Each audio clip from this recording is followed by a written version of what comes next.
చేవెళ్ల రవి అంటే ఎవరికి తెలీదు. బిత్తిరి సత్య అంటే టక్కున గుర్తుపడతారు. రవి సత్యగా ఎలా మారాడు? యాంకరింగ్ లో తనకంటూ ప్రత్యేకతను సాధించడానికి చేసిన కృషి ఏమిటి? అతని గురించి ఎవరికీ తెలియని ఆసక్తికర సంగతులు ఇప్పుడు మీకోసం మీ ఫిల్మీ ఫోకస్ లో. బిత్తిరి సత్తి సొంతూరు పామన గ్రామం, రంగారెడ్డి జిల్లా చేవెళ్ల మండలం. తల్లిదండ్రులు యాదమ్మ, నరసింహులు. తండ్రి కావలికారు. చిన్నప్పుడు ప్రతిరోజు తన నాన్నతో కలిసి ఇంటింటికి తిరిగేవాడు.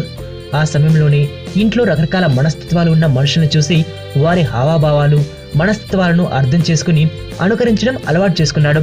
పామన గ్రామంలోనే 5వ తరగతి వరకు చదువుకున్నాడు. తర్వాత చేవెళ్లలో 10th పూర్తి చేశాడు. చేవెళ్లలోనే ఇంటర్మీడియట్ చేస్తూ తన మాటలతో స్నేహితులను నవ్వించేవాడు. వారు సినిమాల్లోకి వెళ్లమని చెప్పడంతో హైదరాబాద్ కు వచ్చి స్టూడియోల చుట్టూ తిరిగాడు. అవమానించేవారే తప్ప అవకాశం ఇచ్చేవారు కనిపించలేదు. బిత్తిరి సత్తి నిరాశతో ఇంటికి చేరిన తపన మాత్రం అలాగే ఉండేది. పెళ్లి చేసే దారిలో పడతాడని భావించి తల్లిదండ్రులు సత్తిని ఓ ఇంటివాణ్ణి చేశారు. కుటుంబ పోషణ కోసం ఓవైపు వ్యవసాయం చేస్తూనే మరోవైపు ప్రయత్నాలు కొనసాగించాడు.